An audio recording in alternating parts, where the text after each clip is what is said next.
Ciao, sono Bea di We Makeup e oggi vi presento i nostri ombretti ES. Abbiamo studiato 4 differenti texture per un totale di oltre 50 colorazioni, che spaziano dai matte ultra pigmentati alle tonalità riflettenti di shimmer. I matte si caratterizzano per un altissimo rilascio di colore e una texture sottile e setosa. Alcuni di questi ombretti hanno in aggiunta una formulazione wet and dry. Vi consiglio di guardare le schede tecniche sul sito sotto ogni singolo colore.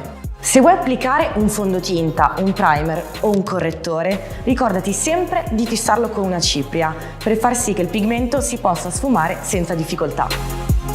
Gli shimmer si caratterizzano per una texture cremosa e modulabile. Sono tutti wet and dry, quindi bagnandoli la perla sarà messa ancora più in risalto per un effetto super metallizzato. I 3D Metal sono altamente performanti anche senza l'uso di un primer.